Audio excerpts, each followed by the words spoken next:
Bien-aimés dans le Seigneur, peuple de Dieu, les bontés de l'Éternel ne sont pas épuisées, ses compassions ne sont pas à leur terme.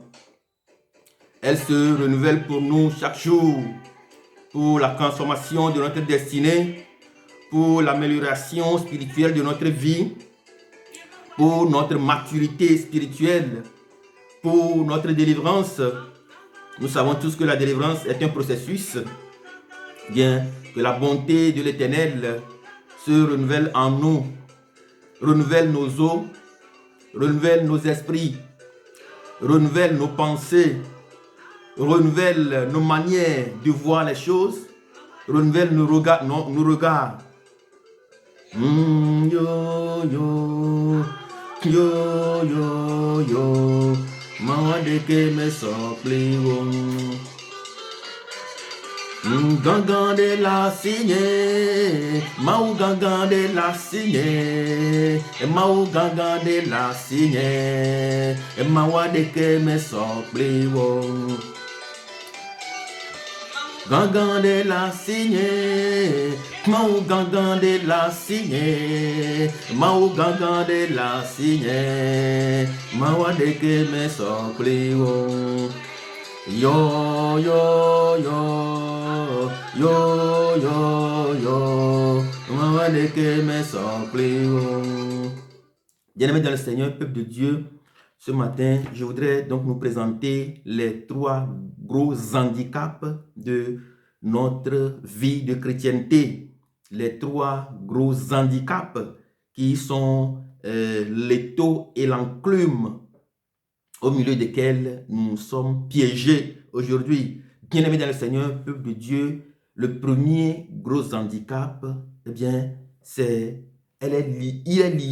il est plutôt lié à nos origines, il est lié à nos familles, cet handicap est lié à notre communauté d'où nous venons, est lié à notre famille d'appartenance.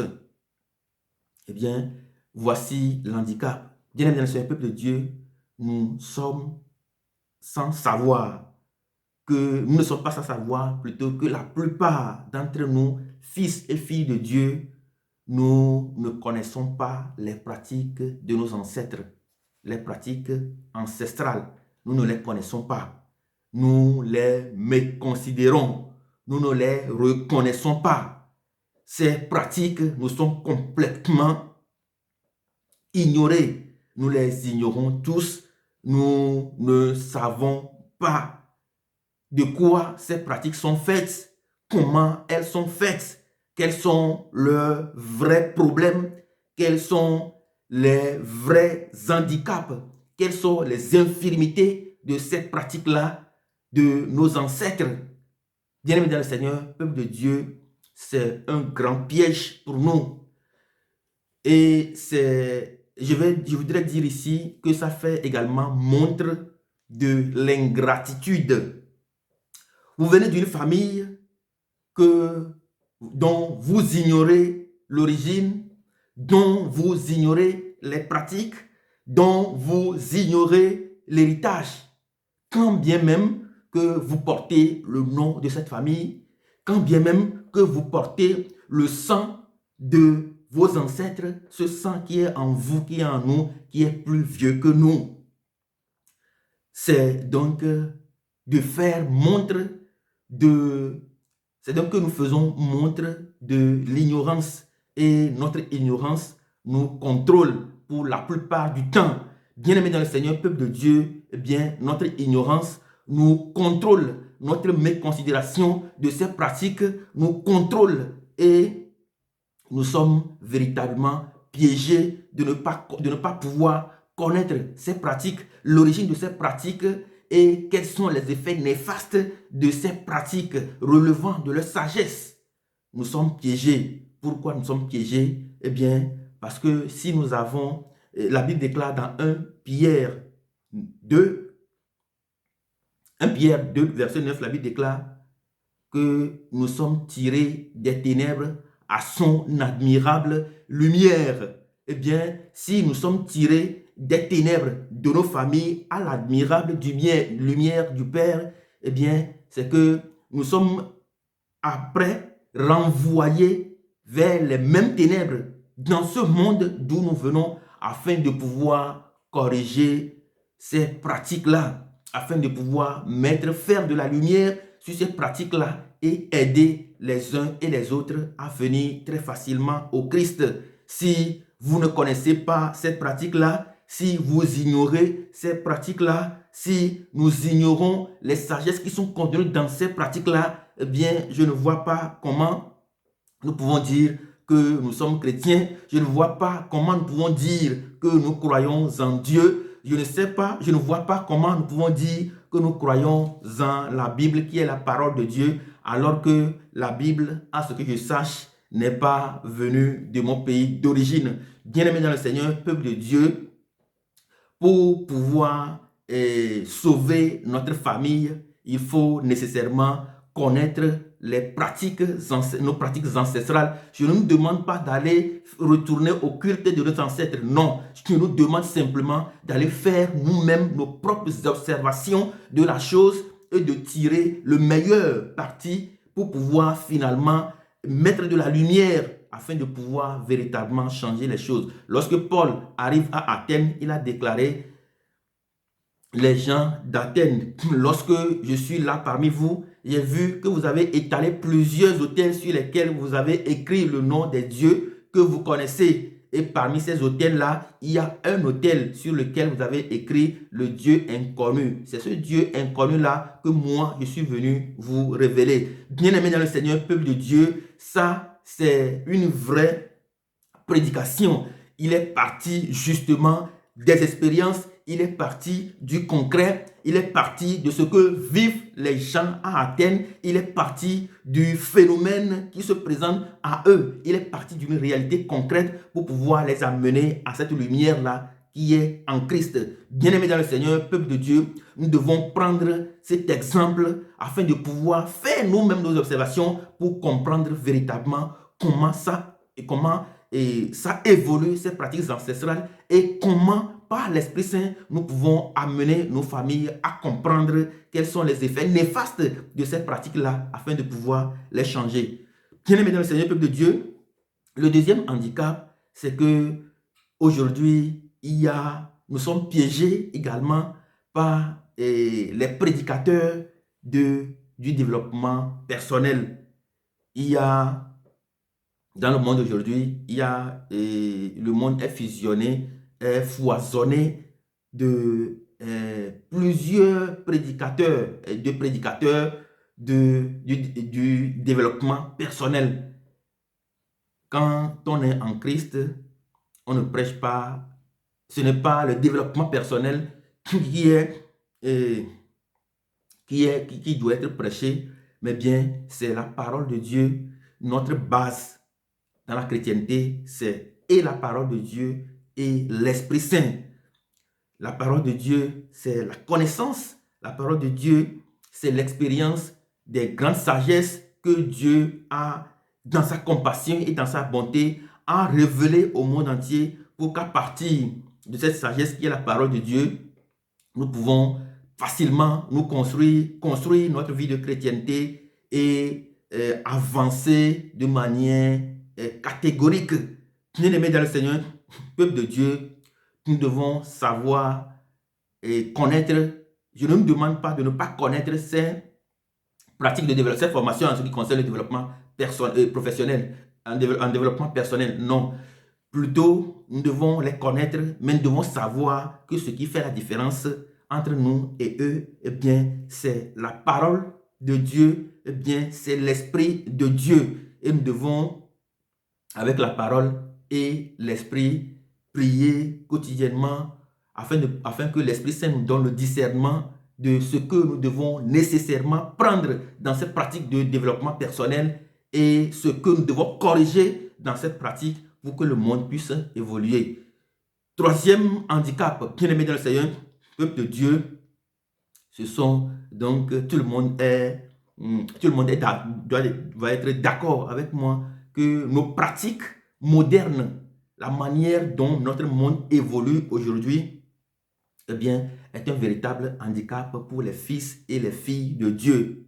Aujourd'hui, lorsque nous voyons le monde, lorsque nous parcourons le monde, lorsque nous allons très loin, très très loin de chez nous, nous parcourons un peu le monde, nous voyons comment les Occidentaux ont réussi à construire le monde, même les Asiatiques, comment ils ont réussi à construire le monde, eh bien, on se demande ce qui se passe en réalité.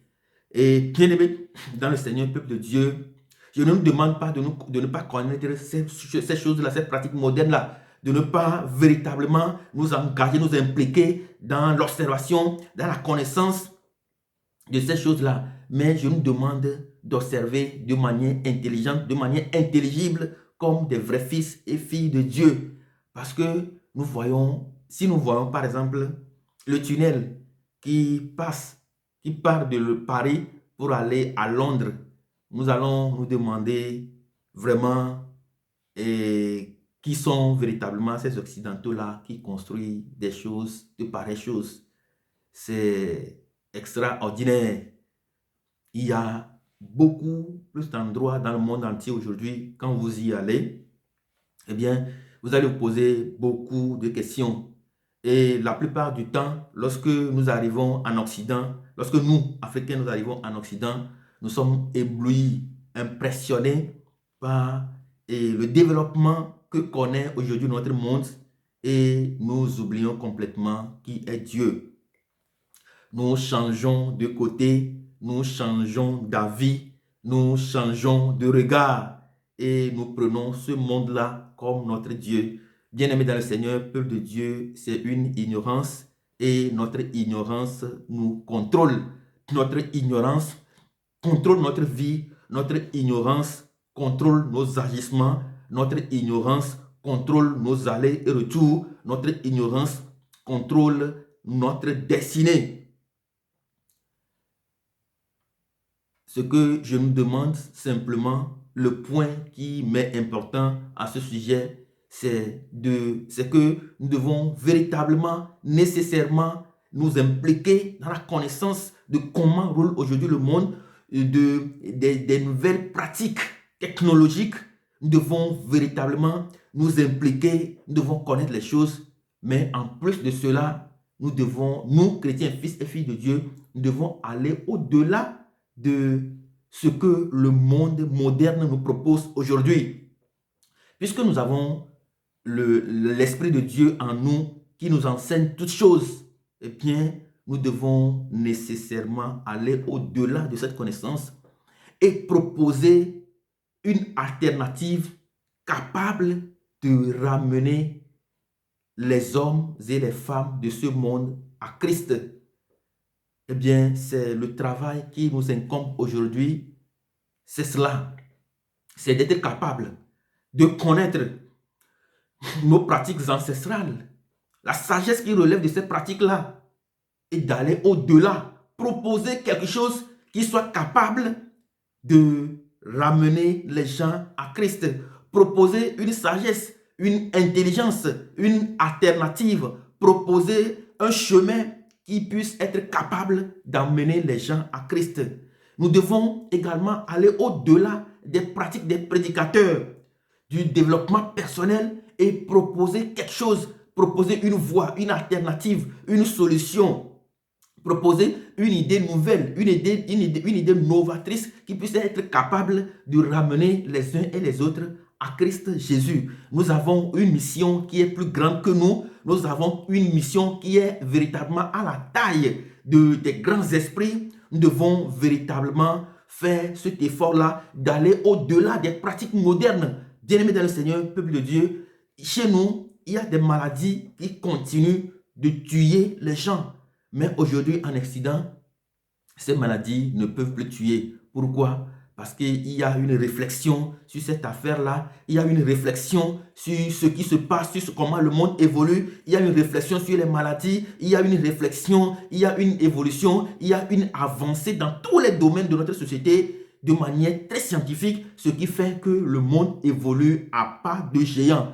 Et si nous voulons véritablement, nous chrétiens, nous voulons véritablement répondre à l'appel de ce monde présent, eh bien, nous devons nécessairement aller au-delà de ces pratiques modernes. Nous devons nous impliquer, nous devons avoir une connaissance de la chose. Nous devons véritablement, avec l'Esprit de Dieu, nous impliquer, nous engager dans l'observation, dans la connaissance, dans l'apprentissage de ces choses afin de pouvoir être à la hauteur et de pouvoir proposer une alternative, une idée novatrice, spirituelle qui soit capable d'amener des gens à Christ.